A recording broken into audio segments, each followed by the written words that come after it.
말씀은 하나님께서 이스라엘 백성을 바벨론 이 포로 생활을 통해 연단하시고 구원하심에 관한 말씀의 내용입니다. 사람들은 자신의 삶이 순탄하고 성공적인 그런 인생이 되기를 기대하고 또 소망을 합니다. 그러나 우리 사람들의 생각과 달리 삶에는 많은 변수가 작용하고 있습니다. 성경에 보게 되면 우리 인생을 무엇과 같다고 말씀을 하고 있습니까? 잠시 나타났다가 사라지는 안개와 같은 인생이라고 말씀해요. 야고보 4장 14절에 잠깐 보이다가 사라지는 안개와 같다라고 말씀했어요. 또 우리 인생은 금방 시들고 떨어지는 풀의 꽃과 같은 인생이라고 말씀했어요.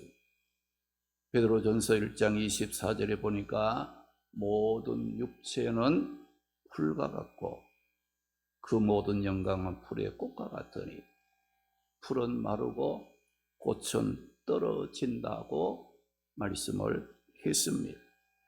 그리고 우리 인생을 잠시 머물다 떠나는 나그네와 같은 인생이라고 성경은 또 말씀하고 있습니다. 시편 39편 12절에 보게 되면 나는 주와 함께 있는 나그네며 나의 모든 조상들처럼 떠도는 것이 인생이라고 말씀을 했습니다. 또 실체가 없는 그림자와 같이 지나가는 것이 인생이라고 욥기 14장 1절 2절에 여인에게서 태어난 사람은 생애가 짧고 걱정이 가득하며 머물지 않고 그림자와 같이 지나가는 것이 인생이라고 말씀을 했습니다.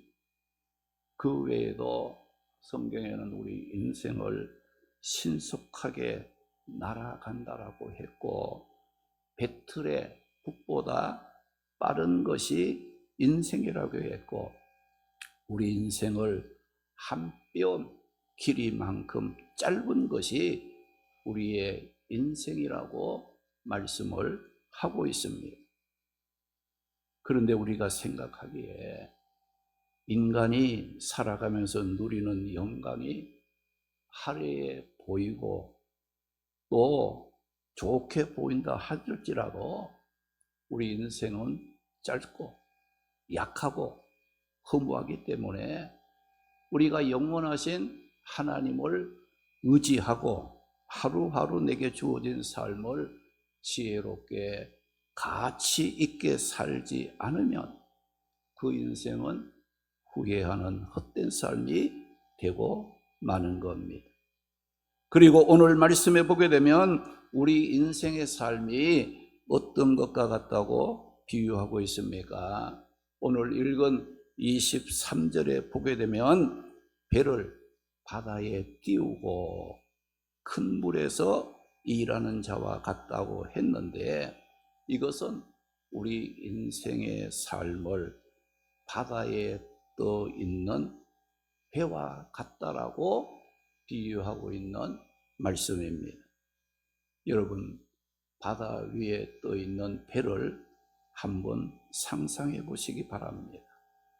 여러분, 바다에 떠 있는 배는 언제나 잔잔한 바다로 순항하지 않는 것처럼 우리 인생의 여정도 항상 순탄하지만은 않다는 것을 말씀하고 있습니다. 때로는 태풍이 불어 파도가 배를 덮치듯이 우리의 삶에도 때로는 감당하기 힘든 고난의 풍랑에 밀려 닥치는 어려움을 당하기도 하는 거예요. 오늘 말씀은 하나님의 백성 이스라엘이 바벨론의 포로로 잡혀가 고통 가운데 살고 있는 모습의 내용도 나오고 있어요.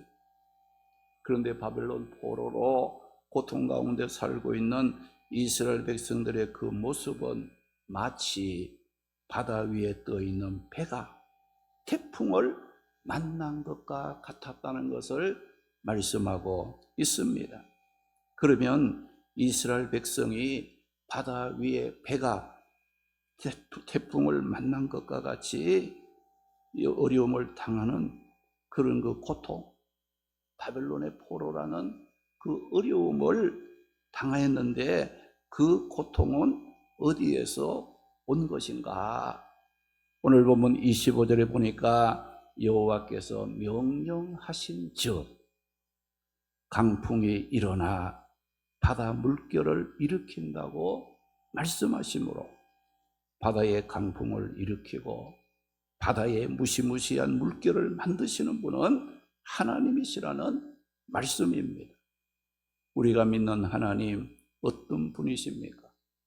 천지 만물을 창조하신 창조주일 뿐만 아니라 창조하신 만물들을 친히 다스리시고 움직임으로 하나님께서 계획하신 뜻을 정확하게 이루어 가시는 하나님이시라는 거예요.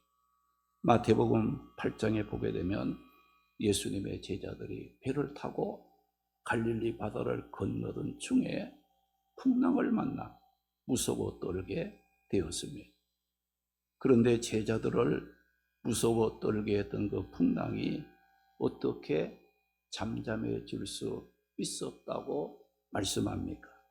마태복음 8장 26절에 보게 되면 예수님께서 바람과 바다를 향해 잔잔하라고 꾸짖어 말씀을 하셨을 때 아주 잔잔하게 되었다고 말씀했어요. 그러므로 하나님께서는 우리 인생의 배를 타고 항해할 때에 강풍을 불게 해서 물결을 일으켜 우리가 가는 길을 어렵게 만들 수도 있고 강풍의 물결을 이제 잔잔하게 하여 순항할 수 있도록 할 수도 있는 분이 누구냐? 하나님이시라는 거예요. 오늘 말씀 26절, 27절에 보게 되면 그들이 하늘로 솟구쳤다가 깊은 곳으로 내려가라니 그 위험 때문에 그들의 영혼이 녹는도다.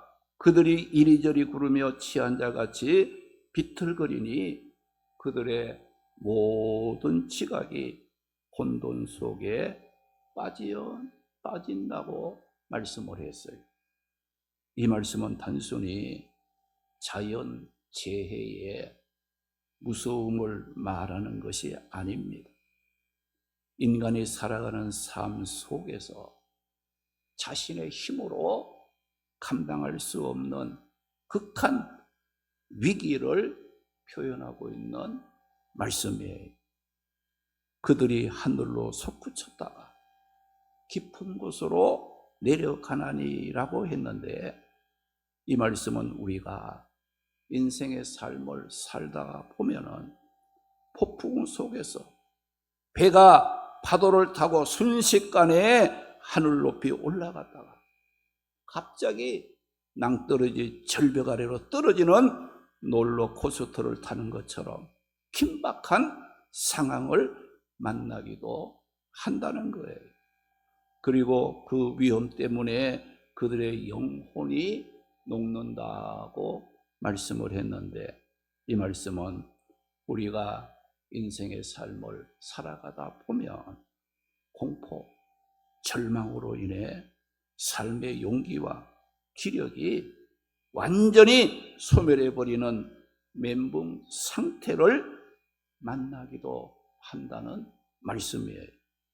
또 취한 자같이 비틀거리니라고 했는데 이것은 우리가 인생의 삶을 살다 보면 인생의 풍랑 속에서 중심을 잡지 못해 방향 감각을 잃고 내가 왜 살아가야 하는지를 모른 채 헤매야 하는 무력함을 보이기도 하는 것이 우리 인간의 삶이라는 겁니다. 그런데 하나님께서 다른 사람도 아닌 자기 백성 이스라엘로 하여금 바벨론의 포로로 잡혀가게 해서 그들의 삶이 마치 바다 위에 떠있는 배가 태풍을 만난 것 같이 순식간에 하늘로 솟구쳐 오르고 갑자기 낭떠러지 절벽으로 떨어지게도 만들고 또 이스라엘 백성들로 하여금 공포와 절망으로 인해 모든 용기와 소망을 사라지게도 하고 또 이스라엘 백성들로 하여금 삶의 중심을 잡지 못해 방향 감각을 잃고 무력함으로 헤매도록 만들기도 했다는 겁니다. 그러면 왜 하나님께서 자기가 택한 백성 이스라엘에게 바벨론 포로라는 감당하기 힘든 고통을 주신 이유가 어디에 있다는 겁니까? 그들이 미워서 주신 고통이 아니에요. 그들이 죽으라고 주신 고통이 아니라 그들을 연단하기 위해서 주신 고통이었다는 것을 말씀합니다. 오늘 본문 28절, 29절에 보게 되면 이에 그들이 그 고통 때문에 여호와께 부르짖으매 그가 그들의 고통에서 그들을 인도하여 내시고 강풍을 고요하게 하사 물결도 잔잔하게 하시는도다 라고 말씀을 했습니다. 하나님께서 자기 사랑하는 백성 이스라엘에게 고통을 주신 이유는 연단하기 위함인데 무엇을 연단하기 위함이었는가? 첫째는 인간의 한계를 인정하도록 만들기 위한 연단이었어요. 여러분, 배가 풍랑을 만나면 선장과 선원들은 어떻게 합니까? 자신들이 가진 인간의 지혜, 경험, 능력을 총동원해서 풍랑의 위험을 극복하기 위해서 온갖 노력을 기울입니다.